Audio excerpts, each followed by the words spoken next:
ನಟ ದರ್ಶನ್ ಅವರು ಮತ್ತೆ ಜೈಲು ಪಾಲಾಗಿರುವಂತದ್ದು. ಸೊ ಈ ಬಗ್ಗೆ ಮಾತನಾಡೋದಕ್ಕೆ ದರ್ಶನ್ ಅವರಿಗೆ ಚಿಂಗಾರಿ ಸಿನಿಮಾ ಮಾಡಿದ ಚಿಂಗಾರಿ ಮಹಾದೇವ್ ನಿರ್ಮಾಪಕರು ನಮ್ಮ ಜೊತೆ ಇದ್ದಾರೆ. ಸೊ ಅವ್ರನ್ನ ಮಾತನಾಡ್ಸೋಣ. ಸರ್, ಮತ್ತೆ ನಿಮ್ಮ ಹೀರೋ ಮತ್ತೆ ಜೈಲು ಪಾಲಾಗಿರುವಂತದ್ದು, ಸೊ ಏನು ಹೇಳ್ತೀನಿ?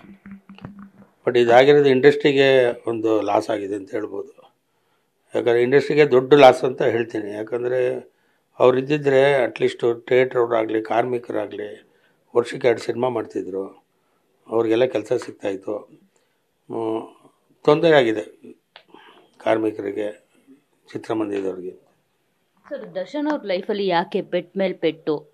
ನೀವು ಅವ್ರನ್ನ ತುಂಬ ಹತ್ತಿರದಿಂದ ನೋಡಿದ್ದೀರಾ, ಅದಕ್ಕೆ ಈ ಒಂದು ಮಾತು ಕೇಳ್ತಾ ಇದ್ದೀನಿ ನಾನು ನಿಮ್ಮ ಹತ್ರ.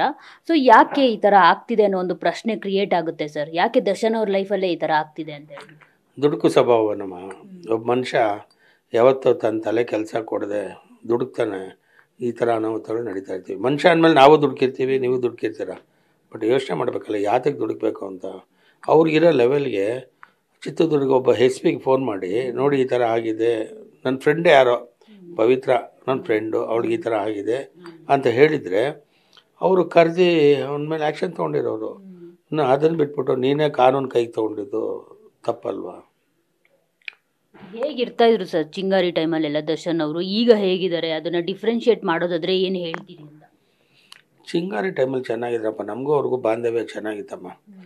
ಅವಾಗ ಈ ಥರ ಎಲ್ಲ ಏನೂ ಇರಲಿಲ್ಲ. ಆ್ಯಕ್ಚುಲಿ ಹೇಳ್ಬೇಕಾದ್ರೆ ನನಗೆ ರೇಕ್ಸವರು, ಏನು ರೀ ಡ್ಯಾಡಿ ಡ್ಯಾಡಿ ಅಂತ ಕರೀತಾಯಿದ್ರು. ಏನು ರೀ ಡ್ಯಾಡಿ, ನೀವು ಪ್ರೊಡ್ಯೂಸರ್ ಬಂದು ಚೇರಲ್ಲಿ ಕೂತ್ಕೊಂಡ್ಬಿಡ್ತೀರ ಆರಾಮಾಗಿ, ಎಲ್ಲರಿಗೂ ಯಾರಿಗೂ ಕೂಗಾಡಲ್ಲ ಮಾಡಲ್ಲ ಅಂದರು. ಅದಕ್ಕೆ ನಾನು ಹೇಳ್ತಿದ್ದೆ, ಏನಪ್ಪ ಹಂಗಾರೆ ನಾನು ಕೂಗಾಡಿದ ತಕ್ಷಣ ಎಲ್ಲರೂ ಫಾಸ್ಟಾಗಿ ಕೆಲಸ ಮಾಡಿಬಿಡ್ತಾರೆ, ಏನಾಗಬೇಕು ಅಷ್ಟೇ ಆಗೋದು ಅಂತ ಹೇಳ್ತಿದ್ದೆ. ಅವಾಗ ಒಂಥರ ಕೋಪ್ರೇಟಿವ್ ಆಗಿದ್ದರು.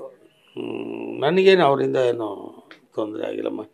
ಸ್ವಲ್ಪ ಲಾಸ್ಟ್ ಒಳಗೆ ಗೊತ್ತಲ್ಲ ನಿಮಗೆ, ಈ ಹಣ ಇರೋ ಕಡೆ ಇದ್ದು ಮೈ ಮನಸ್ಸು ಇದ್ದೇ ಇರ್ತಿದೆ ಅಲ್ವಾ, ಅಷ್ಟೇ. ಒಂದು ಸಣ್ಣ ಪುಟ್ಟ ಇನ್ಸಿಡೆಂಟ್ ಅಷ್ಟೇ.